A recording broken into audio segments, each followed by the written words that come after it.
So in example number 1, we had y equals 2x minus 1 all cubed over x squared plus 4 to the second power. And then what we had to do was use our quotient rule with our chain rule. So over here off to the side, I actually took the numerator and derived it. I took the denominator and derived it. And then I plugged the high, d-high, ho, and d-ho into the quotient rule. So what that did for me, at least in terms of this problem, was it gave me the option to simplify without having to do it within the quotient rule. So I kind of simplified off to the side and then plugged into the quotient rule, which just made everything a little bit easier. So then plugging into the quotient rule, we simplify and we work down to our final answer over here.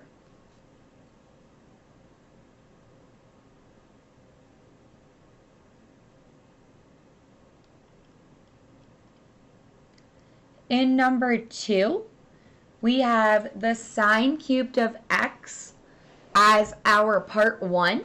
And then we have the tangent of 4x as part 2. So basically what we are doing when we work on that problem is we have the first times derivative of the second plus second times derivative of the first. So inside both of those problems we have chain rules. So in the first one we have the sine cubed, so that's a chain rule. And in the second one you have the tangent of 4x, so 4x requires the chain rule.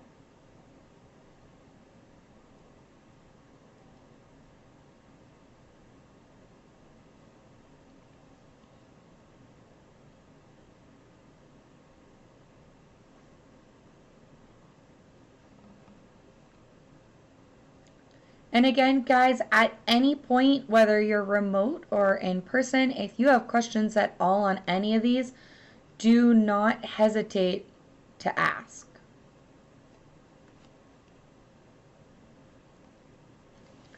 Example number 3, you have a square root encompassing a sine to a 4x angle. So once again, we have multiple chain rules occurring within this problem.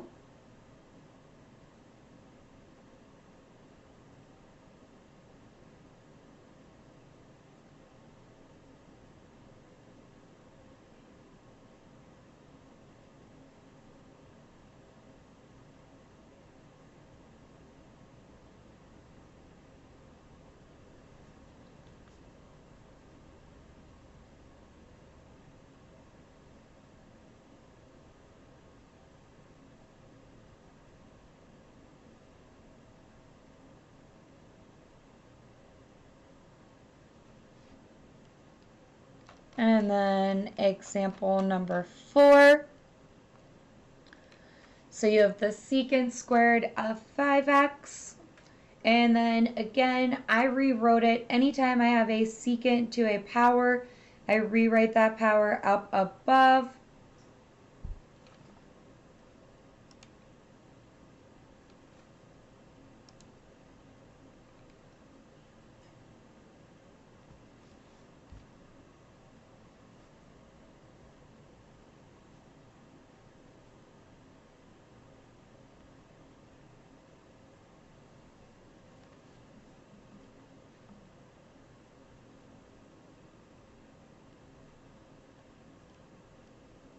Number 5.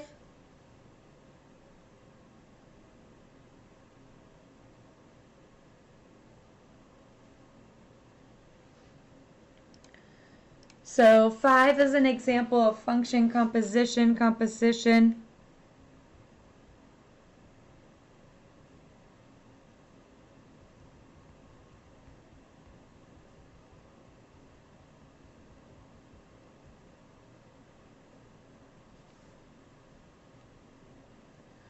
So again, you have a function within a function within a function within a function. So this is like an F, a G, an H, and an J, because we don't use E or F again.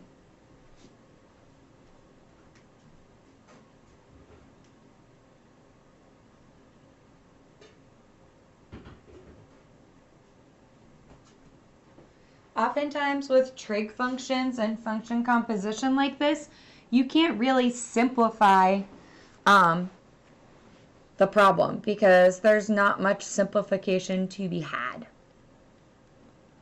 Number 6.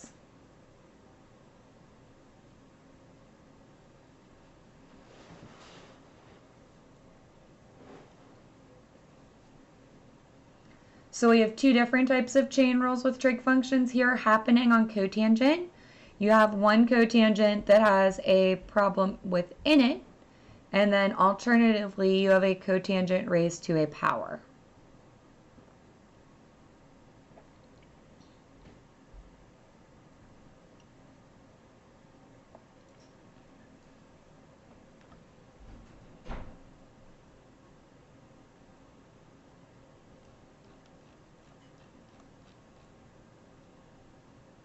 Okay, jumping down to number 7. In number 7, once again, we have a quotient rule. But then within our quotient rule, we have to do the common denominator to simplify. So quotient rule to common denominator to simplified form.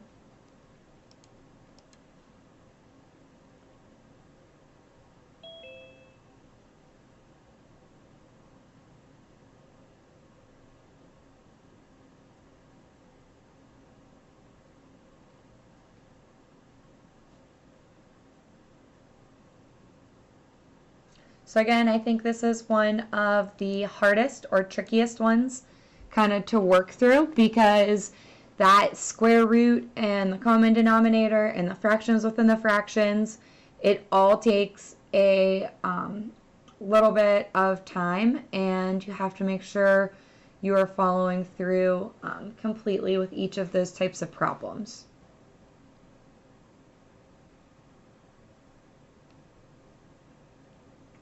Number 8.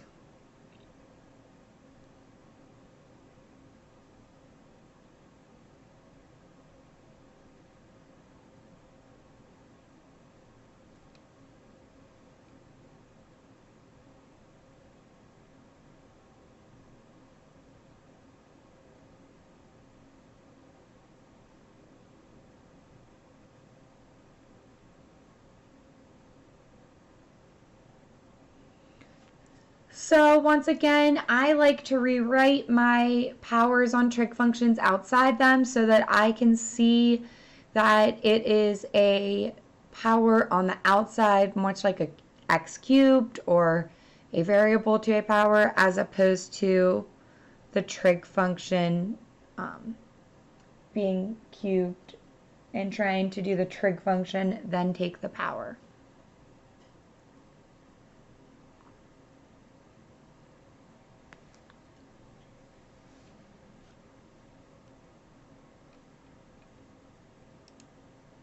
So that pretty much summarizes the review handout you're supposed to do for today to kind of come in and have some ideas prepared. So what questions do you have for me based on that review, based on past reviews, based on any of the handouts we've done up to this point? Including, Kahoot questions or quizzes questions or AP Classroom, anything we've worked on that you are just like, I still know how to do it, I've checked it, I've looked at it, in general. That last one we just did? Like number 8?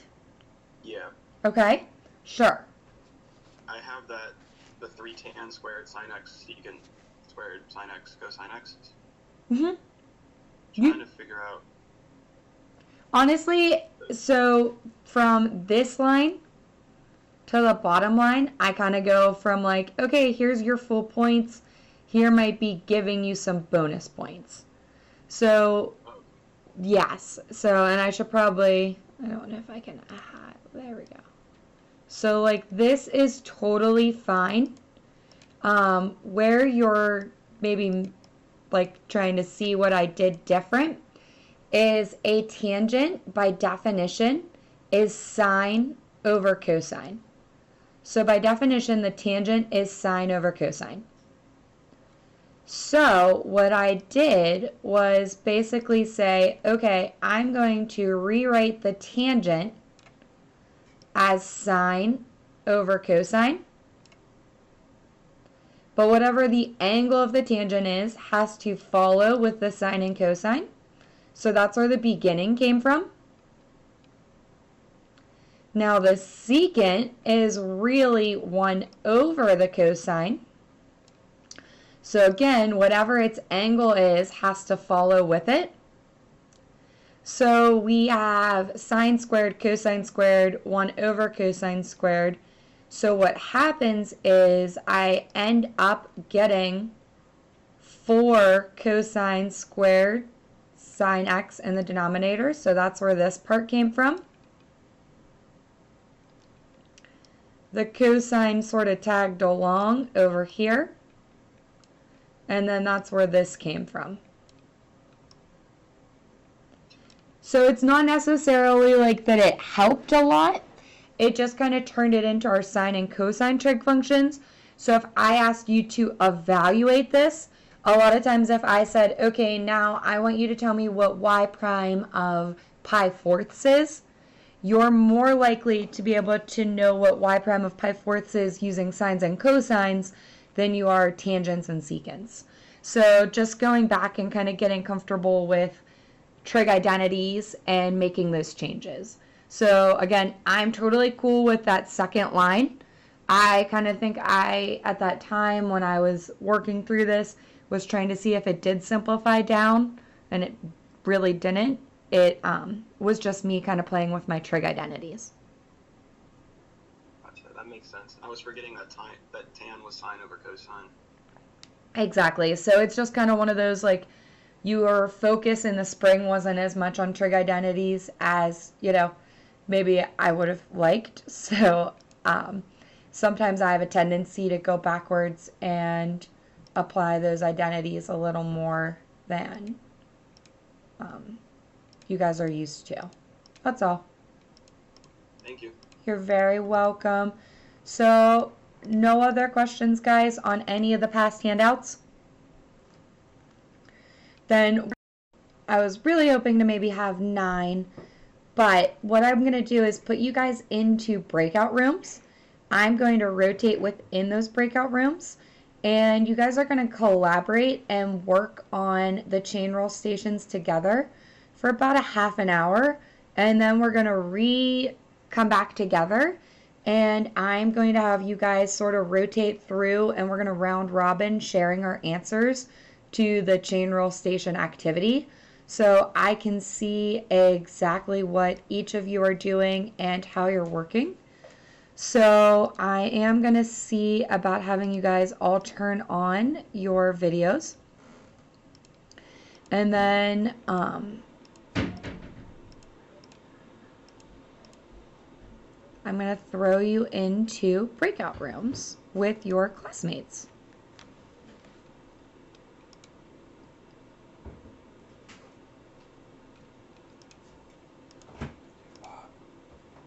There's no kids here. They're at Ashley's. All right. So automatically we're going to assign you to 3 breakout rooms.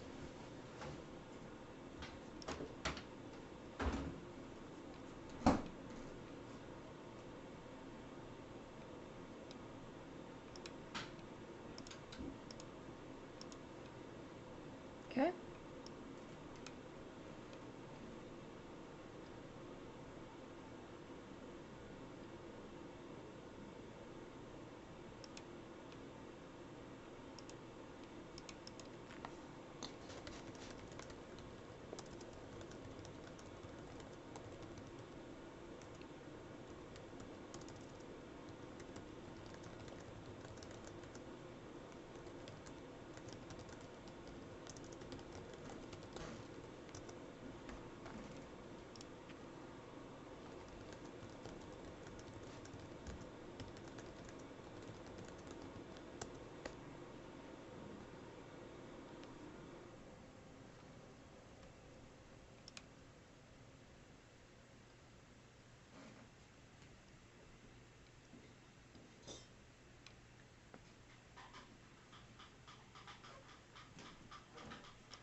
Alright guys, so again just dropping in and kind of touching base with you on your breakout room.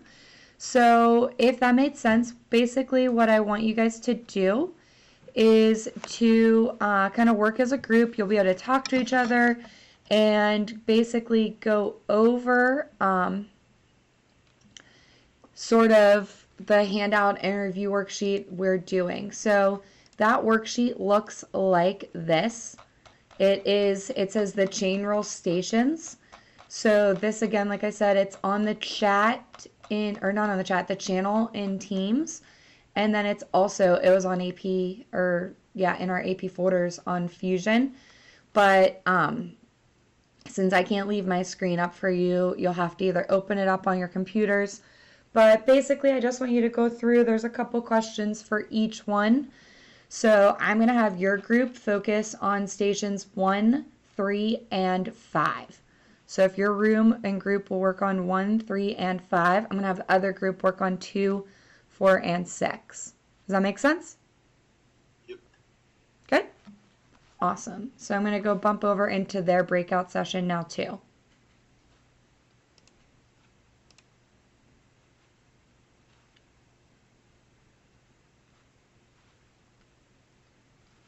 All right, Miss Ward, everybody in your room kind of good? Okay, so what we are going to do is I have the other group doing the odds. I'm going to have you guys do the evens so that when we come back and rejoin as a group, they'll go over like the even or the odd answers from the stations. Hey guys, sorry. I just realized that I had myself muted for 2 seconds. What I'm going to have you guys do is on that chain roll packet, so again, it's on the channel on Teams. If you don't print it, that's okay.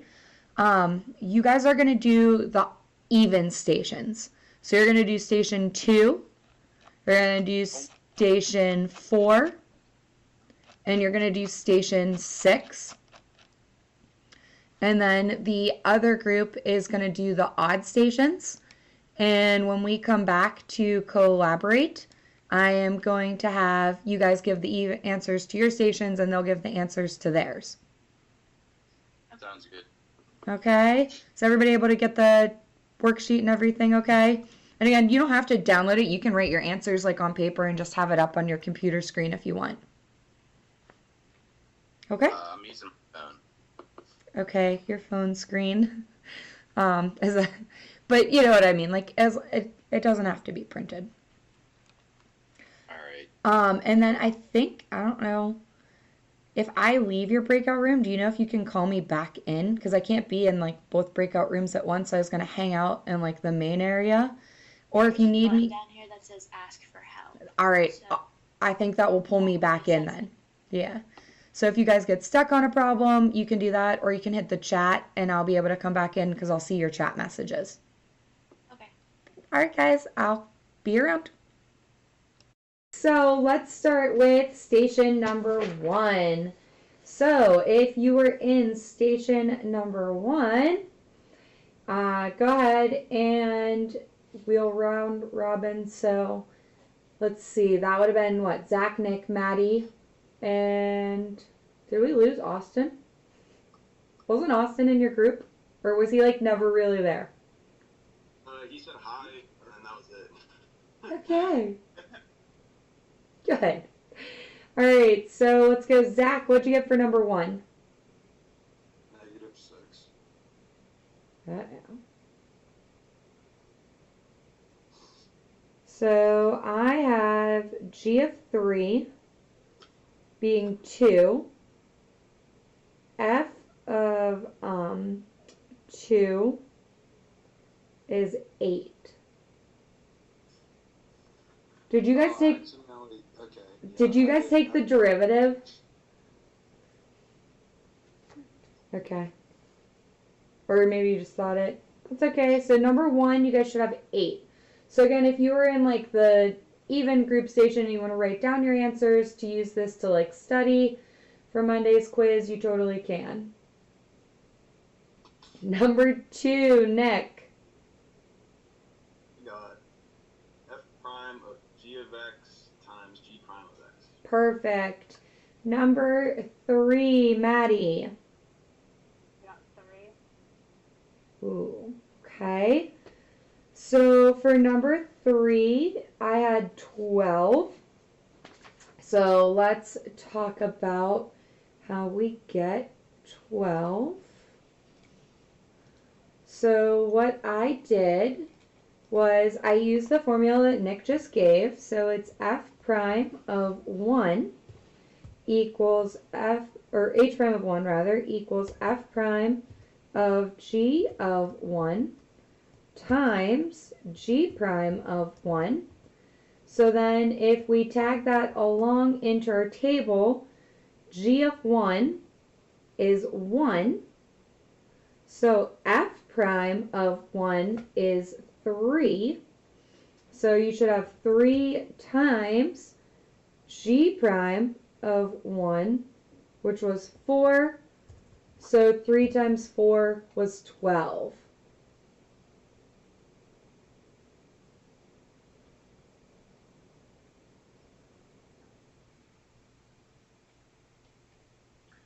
Okay? And then, just because we won't forget about those boys in my room, let's go with Tim. What'd you get for number 4?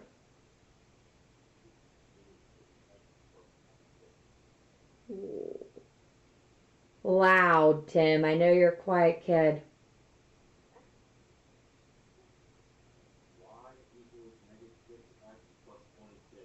Yes, you're good. So if you guys didn't simplify that, you could have also left it as y minus 8 equals negative 6 quantity x minus 3. If you distribute it in, you had y equals negative 6x plus 18 plus 8, which gave you that plus 26, sorry. Good? Okay, group 2. Let's go over station 2. Number 1, Chase, what'd you get? 3 cosine 3x. Fantastic. 2, Cooper.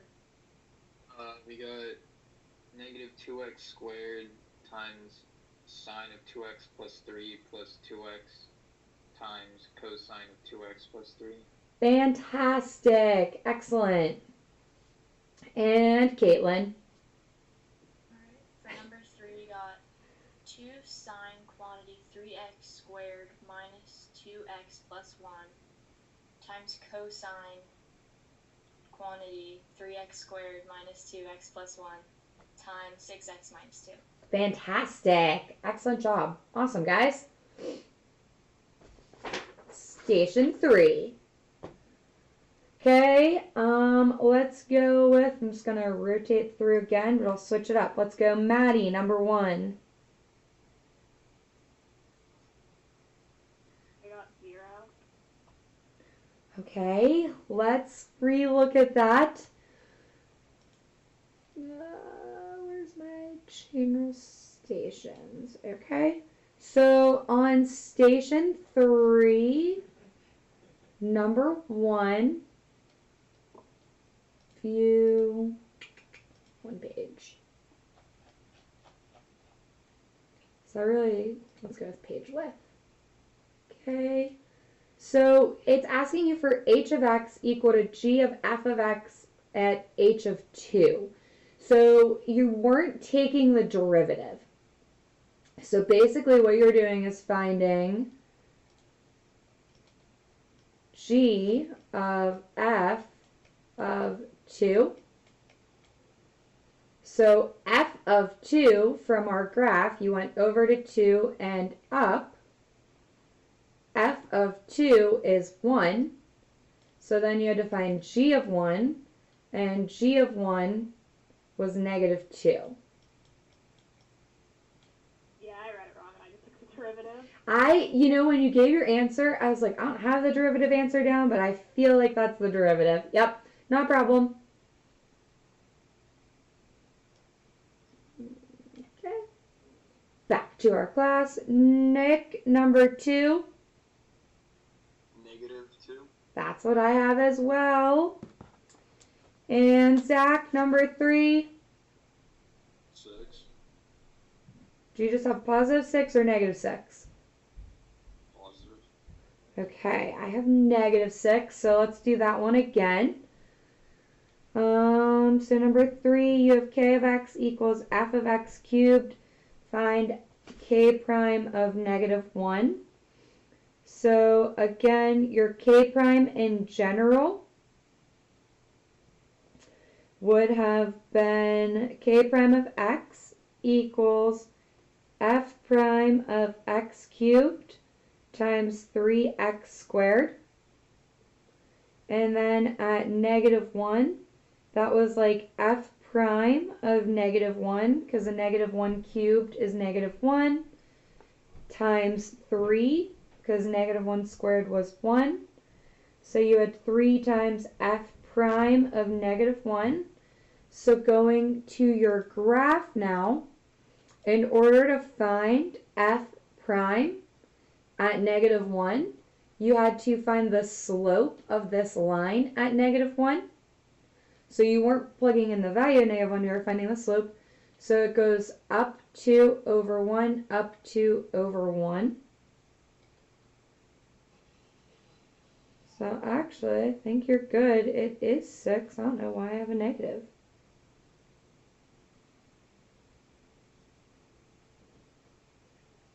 So it is positive 6. You guys are good. I don't know why I wrote a negative.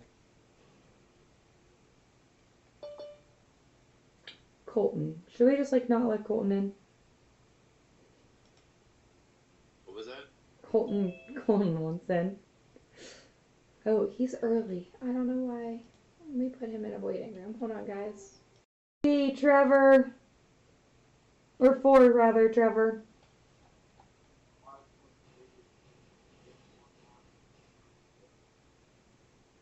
Miss Ward, can you give us an assist and repeat that?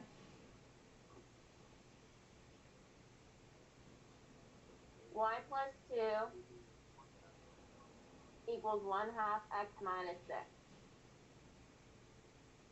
Okay. So the slope in number 4 should have been our answer from number 3. So if you guys got a slope of 1/2 in 3, then that could be affecting your equation in 4, because it's asking you to find k of x at negative 1. So that means the slope in number 4 was the slope from 3. So it should have been y equals 6. And then it's x minus a minus 1, which gave you x plus 1. And in order to know what your y value was, you had to plug negative 1 into k in general. So k of negative 1 was equal to f of negative 1 cubed, which was really asking me to find f of 1, because negative 1 cubed is 1. So f of 1 in this case is equal to 2.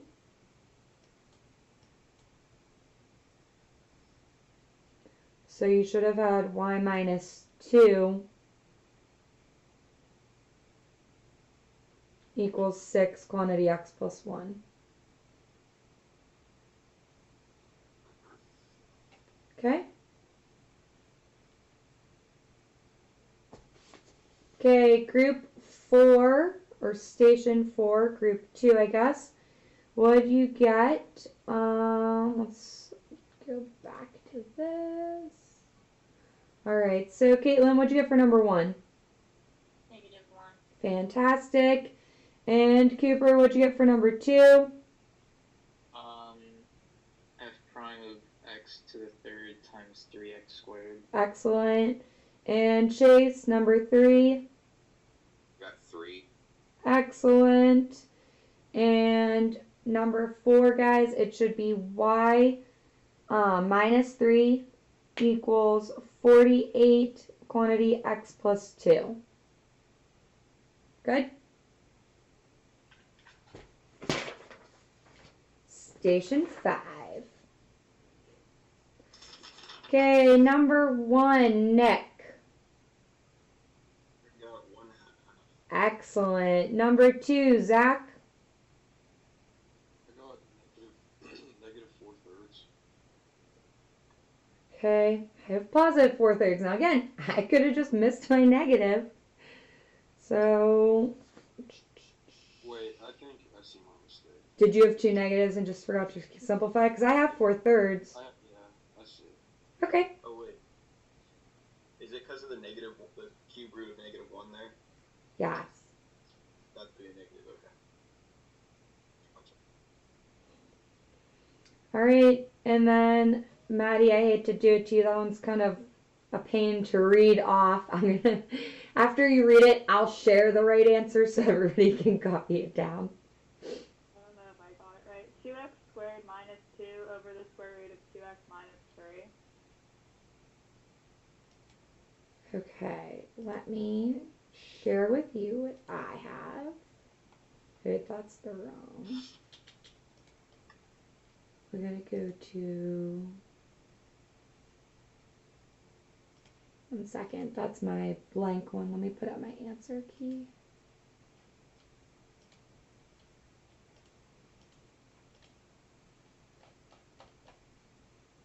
So for number 3, what I had was, since it's a product rule, it's the first times derivative of the second, which is this part right here. So I actually kind of did my product rule backwards. So it's the first times derivative of the second, which simplified out into x over square root of 2x minus 3. Because when you take the derivative of the square root, you have 1/2 2x minus 3 to the negative 1/2 times 2. So the 1/2 and the 2 canceled. And then I just drop my square root down. And then plus the second times derivative of the first, but derivative of x is 1. So you're just left with the square root of 2x minus 3. And then I multiplied this by square root of 2x minus 3 to get the common denominator. So that's where I got my square root of 2x minus 3 on bottom. And that left me with 2x minus 3 plus x on top, which left me with 3x minus 3. Good?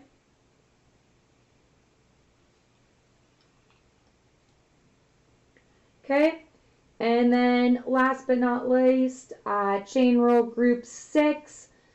So let's go with Caitlin, number 1. 3.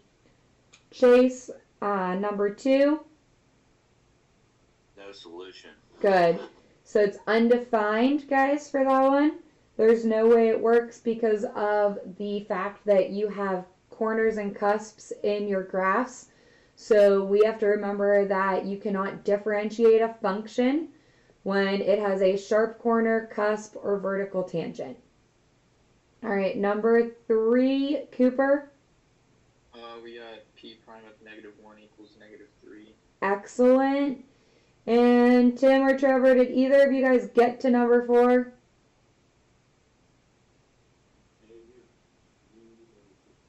Excellent. -3 over 16. Fantastic. All right, guys. So that kind of concludes our review session. If anybody is missing a handout, didn't get something copied, I have paper copies of all of my papers. Actually, like my workspace is a mess right now. I have papers everywhere. So if anybody needs me to send them a picture of anything, any homework assignments, I have all of those. If you are looking for extra practice, we have not done a single textbook problem from the chain rule. Our textbook has excellent chain rule problems. I just happen to have a lot of handouts that I really liked and wanted to utilize. You are more than welcome to go to the textbook and do practice problems from there. I think I even have some answer keys and textbook problems I could send you the work back to. I have a couple more worksheets I haven't sent you with work. So anybody that's just not feeling confident, Make sure you reach out to me before the end of the school day today and I can send you some review. Otherwise, most of you guys are going to be in person on Monday to take that quiz. If you're still remote or you're quarantined and taking the quiz, our quiz will start promptly at the beginning of class time. So that 8:35 start, we'll take our quiz then. And you'll take it remote. I'll give you about 5 minutes to